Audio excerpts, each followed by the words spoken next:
नमस्कार साथियों, स्वागत है आपका हमारे यूट्यूब चैनल में हिंदी नेट सेट अध्ययन में।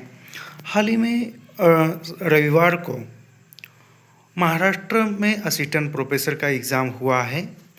उसमें हिंदी विषय का हुआ है।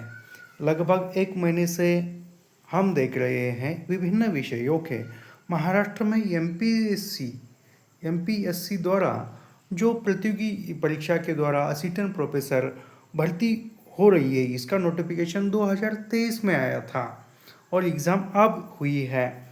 इसमें भी हिंदी का पेपर अभी हाल ही में संडे के दिन रविवार को हो चुका है और उसकी आंसर की भी रिलीज़ की गई है।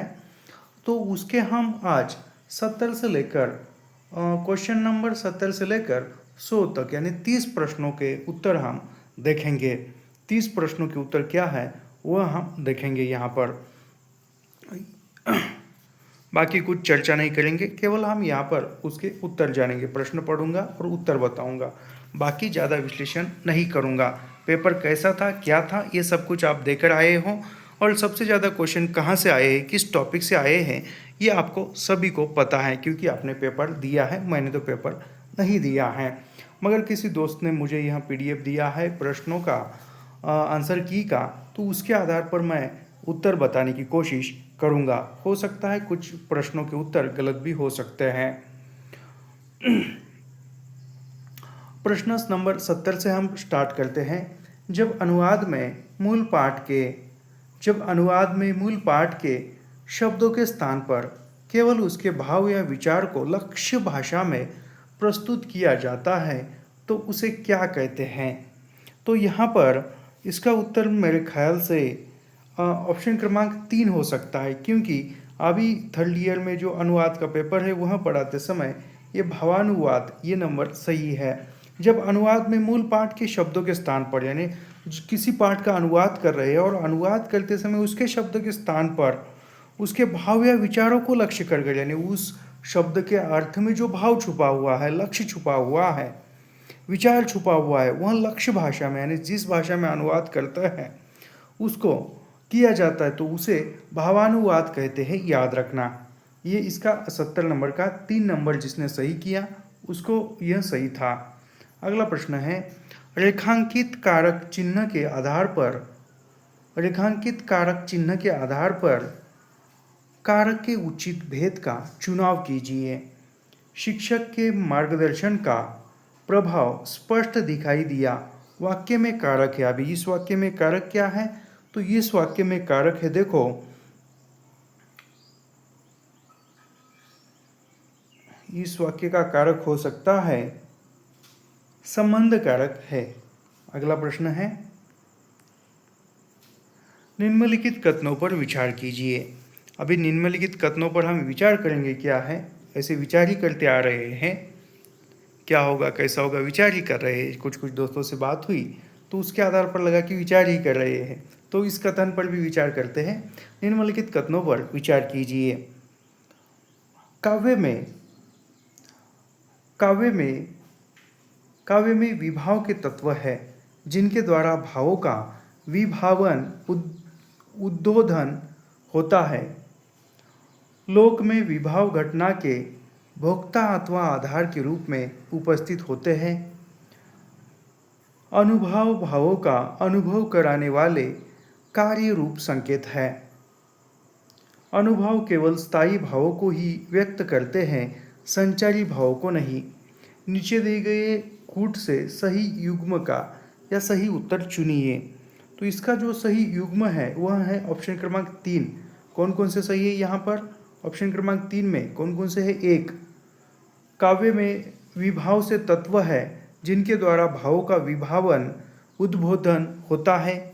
उसके बाद है काव्य में विभाव घटना के भोक्ता अथवा आधार के रूप में उपस्थित होते हैं।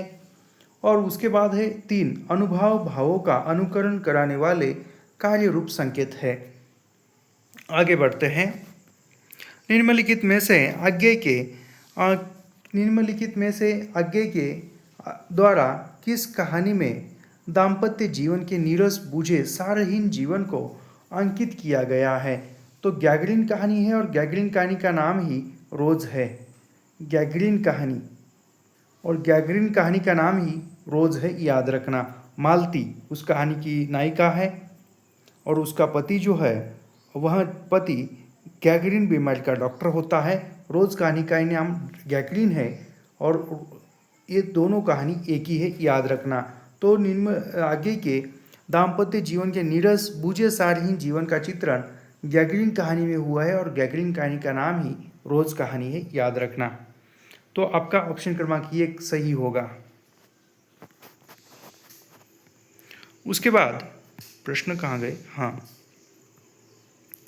निम्नलिखित कथनों पर विचार करते हुए नीचे दिए गए कूट से सही उत्तर का चयन कीजिए। ऑप्शन क्रमांक 1, शिवशंभू के चिट्ठी मुख्यतः राजनीतिक विषयों, समसामयिक घटनाओं तथा सामाजिक प्रसंगों पर लिखे गए व्यंग्यात्मक निबंध है। बाबू बाल मुकुंद गुप्त के निबंधों में व्यंग्य विनोद का अभाव है और उनकी शैली पूर्णतः गंभीर तथा शुष्क है। तो यहाँ पर ऑप्शन क्रमांक दो जो है वह सही होगा। कौन कौन सा है? ये सत्य है और आर जो है असत्य है। ये सत्य है, जो शिवशंभू के चिट्ठी निबंध हमने लाइन बाय लाइन पढ़ाया हुआ है, वो पढ़ा भी है, उसमें जो समीक्षात्मक कुछ कथन थे वो भी देखे थे हमने। तो आर सही है और ये जो है आर गलत है और ये सही है। अगला कथन है, भारतीय काव्यशास्त्र के विकास क्रम में रचनात्मक काल के प्रतिनिधि आचार्य कौन है? भारतीय, याद रखना, पाश्चात्य नहीं, भारतीय काव्यशास्त्र के विकास क्रम में रचनात्मक काल के प्रतिनिधि आचार्य कौन है? तो प्रतिनिधिक आचार्य जो है यहाँ पर भामह है, याद रखना। ये मैंने नेट सेट परीक्षा के लिए जो महत्वपूर्ण प्रीवाक्यू क्वेश्चन या उससे जुड़े जो भी महत्वपूर्ण तथ्यों की सीरीज जो चलाई थी हमने, उस तथ्यों के सीरीज में से बहुत सारे क्वेश्चन आए हुए हैं। तो यहाँ पर भामह ऑप्शन क्रमांक 1 सही होगा। उसके बाद है, जीवन की सबसे बड़ी कठिनाई यह है कि हम निरंतर आसानी की ओर आकृष्ट होते हैं। यह पंक्ति आगे की किस कहानी से ली गई है? तो यह जो है मेरे ख्याल से गैगरिन कहानी में नहीं है, शरणदाता भी कहानी की नहीं है, विथबका की भी शायद नहीं है, शत्रु की है। शत्रु की यह पंक्ति है, शत्रु कहानी से ली हुई ये पंक्ति है, ये भी हमने पढ़ी थी। उसके बाद है, निम्न में से कौन सी उपबोली ब्रज भाषा की नहीं है? ये भाषा का विकास पढ़ाते समय हमने ये इस पर चर्चा की थी। आपने देखा नहीं वो वीडियो, ये अलग बात है, लेकिन यहाँ पर निम्न में से कौन सी उपबोली ब्रज भाषा की नहीं है? तो यहाँ पर जो है इसका विश्लेषण हम बाद में करेंगे, अब केवल यहाँ पर हम उत्तर बताते हैं। तो यहाँ पर ऑप्शन क्रमांक 4 जो है बनाफरी, यह उपबोली ब्रज भाषा की नहीं है, बनाफरी। अगला प्रश्न है, टी.एस. इलियट का निर्वैयक्तिकता का सिद्धांत। टी.एस. इलियट का निर्वैयक्तिकता का सिद्धांत अपने भीतर किस भारतीय काव्य सिद्धांत की मूल भावना को समाहित करता है? तो यहाँ पर किस को समाहित करता है? तो सादरीकरण सिद्धांत को समाहित करता है।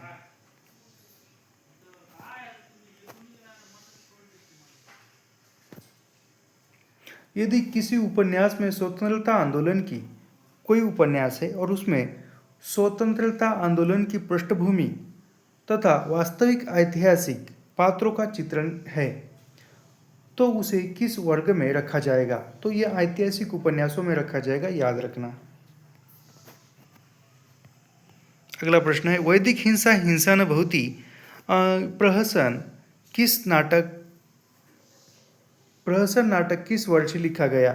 ने वैदिक हिंसा हिंसा न भवति यह नाटक किस वर्ष लिखा गया? इसका प्रकाशन वर्ष पूछा है, वैदिक हिंसा हिंसा न भवति का। तो यहाँ पर 1930 है इसका प्रकाशन वर्ष। निम्नलिखित में से राजभाषा और राष्ट्रभाषा के भेदों को स्पष्ट करने वाला कौन सा कथन है? यानी राजभाषा और राष्ट्रभाषा, इन दोनों का अंतर हमें बताना है। राजभाषा में क्या है और राष्ट्रभाषा में क्या है? राजभाषा केवल अंतर्राष्ट्रीय मंच की भाषा है, ये गलत है। राजभाषा अंतर्राष्ट्रीय मंच की भाषा नहीं होती है भाई साहब, केवल राज्य में ही समाहित होती है वहाँ। राजभाषा मौखिक होती है जबकि राष्ट्रभाषा लिखित होती है।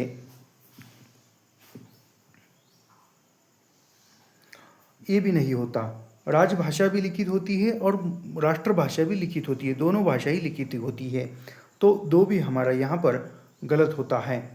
राजभाषा का देश की संस्कृति से कोई प्रत्यक्ष संबंध नहीं होता, जबकि राष्ट्रभाषा से देश की सांस्कृतिक परंपराएं से जुड़ी होती है। ये ऑप्शन क्रमांक 3 जो है सही है, क्योंकि राष्ट्र भाषा जो है देश की संस्कृति से कोई प्रत्यक्ष संबंध नहीं होता। राज्य भाषा मतलब किसी राज्य की भाषा, तो राज्य भाषा है, किसी राज्य की भाषा है, तो केवल उस राज्य की संस्कृति से ही उसका प्रत्यक्ष संबंध होता है, देश की संस्कृति से नहीं होता है।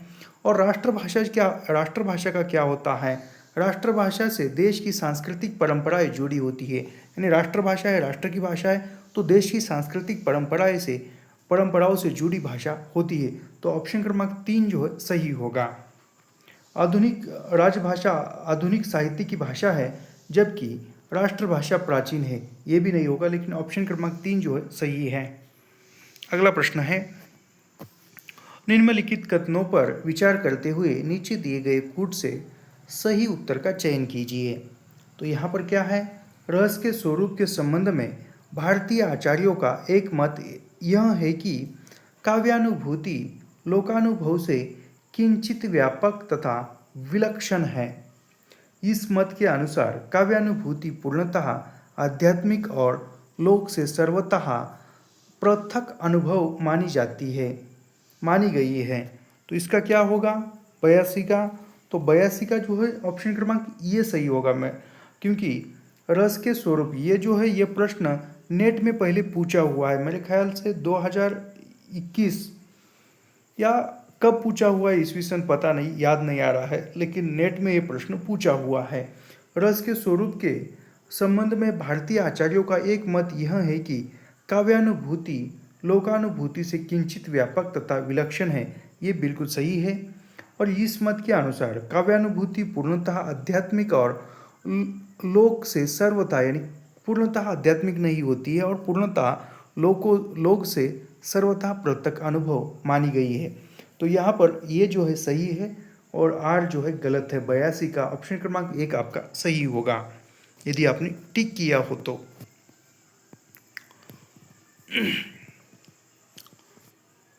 अगला प्रश्न है 83 नंबर का, निम्नलिखित कथनों पर विचार करते हुए नीचे दिए गए कूट से सही उत्तर का चयन कीजिए। भारतेंदु हरिश्चंद्र के निबंधों में पत्रकारिता और साहित्य का प्रभावी समन्वय दिखाई देता है। भारतेंदु अनेक पत्र पत्रिकाओं के संपादक से कटे हुए थे और समसामयिक विषयों पर नियमित लेखन नहीं करते थे। भारतवर्ष की उन्नति कैसे हो सकती है निबंध में भारतेंदु हरिश्चंद्र ने शिक्षा, स्वदेशी तथा सामाजिक सुधार को राष्ट्रीय प्रगति का आधार माना है। तो यहाँ पर जो है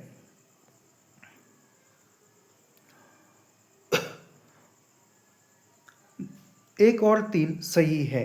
भारतवर्ष उन्नति कैसे हो सकती है हमारे नेट के पाठ्यक्रम में है और हमने पढ़ाया हुआ है। तो उस निबंध में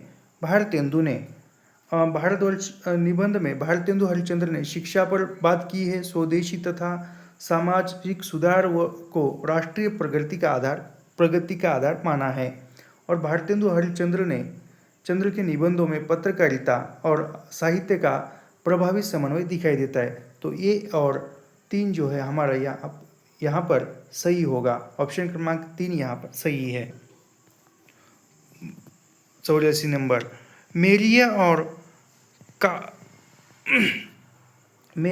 और कामरेन आगे की किस कहानी की पात्रा है? मेरिया गैगरिन की नहीं है,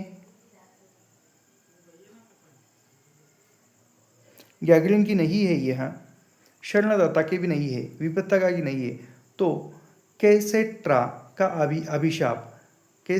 अभिशाप इस कहानी की है वह, यानी ये शब्द ही गलत है मेरे ख्याल से। तो 84 का ऑप्शन क्रमांक 4 जो है सही होगा। ये इसका उत्तर मैंने किस प्रकार निकाला आपको बताऊंगा मैं आपको। गैगरिन कहानी मैंने पढ़ी है, ये भी इसके पात्र हमने पढ़े हैं। क्यों, कब पढ़े हैं? जब हम वो सीरीज चला रहे थे महत्वपूर्ण प्रश्नों की, तो उसमें भी। और विपथगा भी, ये भी विपथगा कहानी के भी पात्र पढ़े हैं। तो इसके पात्र मैंने नहीं पढ़े थे, लेकिन यह मेरिया और का कामरेन इसी कहानी के पात्र है। 85 नंबर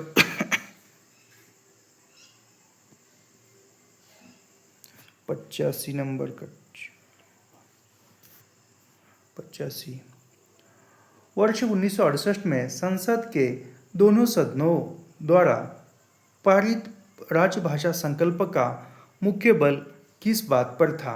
तो यहाँ पर जो 1968 में संसद दोनों सदनों में जो राजभाषा संकल्प का मुख्य बल जो था वो किस पर था? वो त्रिभाषा सूत्र को लेकर था। त्रिभाषा सूत्र को देश भर में लागू करना और हिंदी प्रचार हेतु व्यापक कार्यक्रम बनना। तो ऑप्शन क्रमांक 4 आपका 85 का सही होगा। अगला है, निम्नलिखित वाक्यों में से कर्ता और क्रिया के मेल से बने शुद्ध वाक्य का चयन कीजिए। एक बात याद रखना, इस प्रश्न पत्र देखा मैंने तो सबसे अधिक जो है वह व्याकरण पर क्वेश्चन थे, और व्याकरण सीरीज जो है हमने चलाई हुई थी। आपने देखी या नहीं देखी आपको पता था, लेकिन व्याकरण की सीरीज भी मैंने इसी चैनल पर अपलोड की हुई है। निम्नलिखित वाक्यों में से कर्ता और क्रिया के मेल से बने शुद्ध वाक्य का चयन कीजिए। अभी कर्ता और क्रिया इसका जो किस प्रकार बनता है इसका विश्लेषण मैं नहीं करूँगा, केवल मैं यहाँ पर उत्तर बताऊँगा। तो 86 नंबर का प्रश्न है, तो यहाँ पर जो है लड़का और लड़की गाते हैं, यह उसका कारक और कर्ता और क्रिया के बीच का मेल जो है वह शुद्ध वाक्य है। लड़का और लड़की गाते हैं, लड़का और लड़की गाता है नहीं हो सकता। लड़का और लड़की गाती है यह भी नहीं हो सकता। लड़का और लड़की गाती है यह भी नहीं हो सकता। लड़का और लड़की गाते हैं यह हो सकता है। तो 86 नंबर का ये था। अब 87 नंबर, राजभाषा हिंदी के कार्यान्वयन में सबसे बड़ी बाधा क्या मानी जाती है? यानी राजभाषा हिंदी के कार्यान्वयन में सबसे बड़ी बाधा क्या मानी जाती है? तो सबसे बड़ी बाधा क्या मानी जाती है 87 नंबर में? तो उसका जो है अवधी भाषाओं की संख्या, अंग्रेजी का बढ़ता प्रयोग, हिंदी भाषियों की संख्या, सोशल मीडिया का बढ़ता प्रयोग। तो यहाँ पर अंग्रेजी का बढ़ता प्रयोग, यह आपका ऑप्शन क्रमांक 2 जो है सही होगा, ऑप्शन क्रमांक 2। अगला है, मुंह में छाले आए तो बोलने में कठिनाई आ रही है। 88 नंबर, एक भाषा के संदेश को सुनकर उसे दूसरी भाषा में मौखिक रूप से तुरंत व्यक्त करने की अनुवाद प्रक्रिया को क्या कहा जाता है? तो इसको आशु अनुवाद कहा जाता है, याद रखना, आशु अनुवाद। अभी आशु अनुवाद क्या है, छायानुवाद क्या है, सारानुवाद क्या है, ये भी मैंने उस दिन पढ़ाया हुआ है। आगे की जिज्ञासा कहानी में मानव का प्रश्न किस समस्या से संबंधित है? तो आगे की जो कहानी है, आगे पर मेरे ख्याल से 3 प्रश्न पूछे हैं इस प्रश्न पत्र में। आगे की जिज्ञासा कहानी में मानव का प्रश्न किस समस्या से संबंधित है? तो यहाँ पर अस्तित्ववाद से संबंधित है। अस्तित्व के समस्या को लेकर ये कहानी चित्रित की गई है। कौन सी कहानी है? जिज्ञासा कहानी। तो अगला है 90 नंबर का प्रश्न, 19।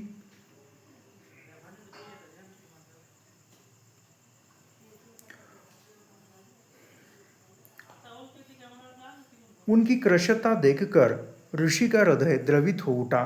उपर्युक्त वाक्य में रेखांकित पद के स्थान पर शुद्ध प्रत्यय युक्त शब्द का प्रयोग करें। तो यहाँ पर क्या है? कृशता। कृशता शब्द ये गलत है, कृशता ये सही है, 2 नंबर। अगला है 91 नंबर, निम्न में से किस विकल्प में पुल्लिंग शब्द संबंधी त्रुटि, यानी पुल्लिंग शब्द संबंधी त्रुटि है? 91 नंबर को पहचानना है आपको। आज गगन में राहु का प्रकोप दिखाई दे रहा है। यद्यपि कष्ट बहुत था, पर उसने अपना मौन नहीं तोड़ा। देश के विकास के लिए भारी बजट तैयारी की गई है। संघन वन में एक विशालकाय हाथी घूमता हुआ दिखाई दिया। तो यहाँ पर ऑप्शन क्रमांक 3 मेरे ख्याल से सही होगा। इसमें भी 3 नंबर सही होगा, क्योंकि इसमें थोड़ी सी ये गलती दिख रही है। तो ऑप्शन क्रमांक 3 जो है आपका सही होगा। शायद जो मेन आंसर की आएगी तो उसमें बहुत सारे गलत भी हो सकते हैं, या मैं जो बता रहा हूँ गलत भी हो सकते हैं, क्योंकि मैं तो बता ही रहा हूँ जो मेन आंसर की आएगी तब भी देख लेंगे फिर एक बार। आपने एक उपन्यास के द्वारा हिंदी पाठकों की संख्या बढ़ाने वाले लेखक कौन माने जाते हैं? तो देवकीनंदन खत्री जी है। इनके उपन्यास पढ़ने के लिए बहुत से अहिंदी भाषा क्षेत्र के लोगों ने हिंदी सीखी थी। ये कौन है? बाबू देवकीनंदन खत्री है, जो चंद्रकांता वो उपन्यास पढ़ने के लिए। अगला है 93 नंबर का। आचार्य भरत द्वारा प्रतिपादित भावों की अवधारणा के संदर्भ में निम्नलिखित कथनों पर विचार कीजिए। आचार्य भरत द्वारा प्रतिपादित भावों की अवधारणा के संदर्भ में निम्नलिखित कथनों पर विचार करना है हमें, और करेंगे ही, विचार ही करते आ रहे हैं पूरी जीवन भर, तो उसमें कौन सी बड़ी बात है। तो 93 नंबर का है अपना।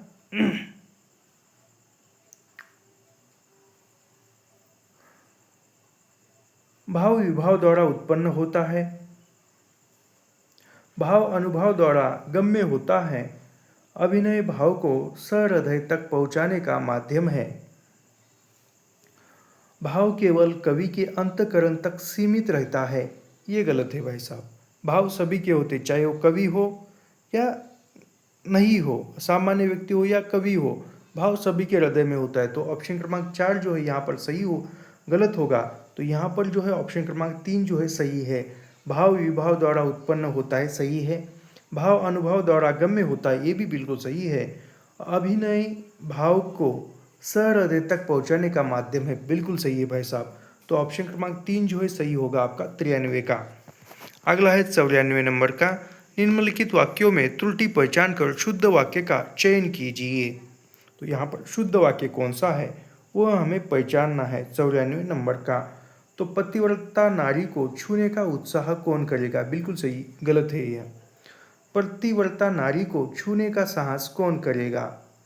पतिव्रता नारी को छूने का जिक्र कौन करेगा? पतिव्रता नारी को छूने का सम्मान कौन करेगा? तो यहाँ पर जो है साहस शब्द आ जाएगा इसमें। तो ऑप्शन क्रमांक 2 जो है आपका सही होगा। आचार्य रामचंद्र शुक्ल ने अपभ्रंश को किस अन्य नाम से भी संबोधित किया है? तो यहाँ पर प्राकृताभास हिंदी इस नाम से उन्होंने कहा है, प्राकृताभास हिंदी।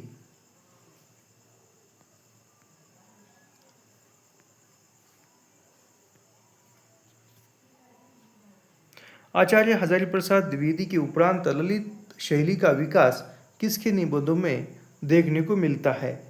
ललित बोला है, याद रखना, ललित शब्द यहाँ पर काफ़ी महत्वपूर्ण है। ललित शैली। आचार्य हजारीप्रसाद द्विवेदी के उपरांत ललित शैली का विकास किसके निबंधों में देखने को मिलता है? तो विद्यानिवास मिश्र है, क्योंकि ललित निबंध आगे ने नहीं लिखे हैं, मुक्तिबोध ने भी नहीं लिखे हैं, और रामविलास शर्मा ने भी नहीं लिखे हैं। शायद लिखे होंगे, लेकिन मेरे ख्याल से या यही सही उत्तर है, विद्यानिवास मिश्र के ललित निबंध है।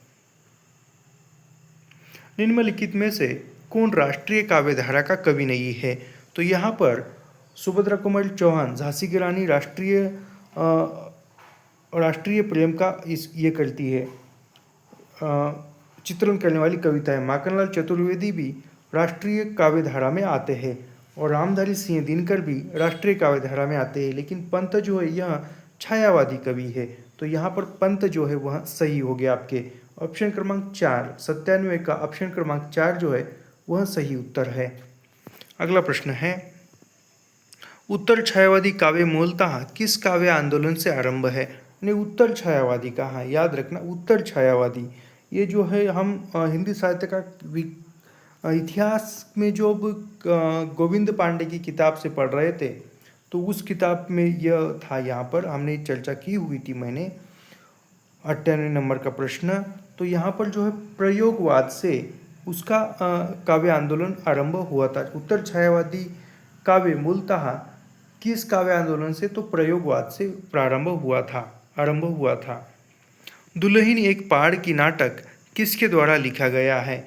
दुल्हन एक पहाड़ की और भी एक नाटक है, लेकिन यहाँ पर मृदुला गर्ग का यह नाटक है। मृदुला गर्ग का दुल्हन एक पहाड़ की मृदुला गर्ग का नाटक है। अगला है अंतिमतः 100 नंबर। यदि किसी उपन्यास में व्यक्ति की आंतरिक मनस्थितियों और मनोवैज्ञानिक संघर्षों को प्रमुखता दी गई हो तो वह मुख्यतः किस काल प्रवृत्ति के संबंधित माना जाता है?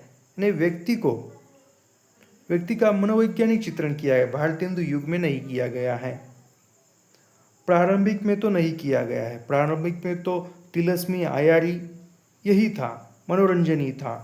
प्रेमचंद युग में किया है क्या? प्रेमचंद युग में किया है, लेकिन मनोवैज्ञानिक संघर्षों का, मनस्थिति का चित्रण नहीं किया गया है मेरे ख्याल से। लेकिन प्रेमचंद उत्तर काल में यह किया है।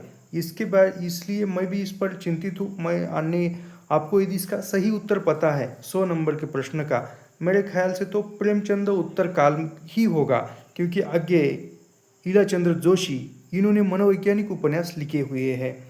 तो मेरे ख्याल से प्रेमचंद उत्तर काल यह इसका सही उत्तर होगा। यदि आपको सही उत्तर पता है तो कमेंट बॉक्स में बताइए। और दूसरी बात, यहाँ पर ये बहुत लंबा वीडियो हो जाएगा, इसलिए मैंने 70 से 100 तक ही प्रश्नों का आंसर की बताई है। इसके बाद के जो अन्य भाग में, अगले भाग में जो 30 प्रश्नों का, आज 30 प्रश्न बताए, कल 30, ऐसे करके मैं अन्य प्रश्नों का उत्तर भी आपको बताऊंगा। साथ ही दूसरी एक बात यहाँ पर बताता हूँ, SET, NET, assistant professor, PhD entrance exam, इन सभी का जो है पाठ्यक्रम, हिंदी नेट सेट का हो, पीएचडी एंट्रेंस एग्ज़ाम हो, असिस्टेंट प्रोफेसर हो, इन सभी का पाठ्यक्रम मैं निःशुल्क इस चैनल पर पढ़ाता हूँ। और निःशुल्क का अध्ययन करने के लिए हमारे चैनल को सब्सक्राइब कीजिए, लाइक कीजिए और शेयर करना मत भूलिए। तो ये 100 नंबर के प्रश्न का उत्तर उत्तर आप कमेंट बॉक्स में बताइए। मेरे ख्याल से यही, नहीं तो यहाँ वहाँ की किताबें देखकर मैं ठीक आंसर अगली वीडियो में बताऊँगा ही इसका। तो मिलते हैं फिर कभी नहीं, अगले ही वीडियो में देखेंगे। मिलते हैं, तो धन्यवाद।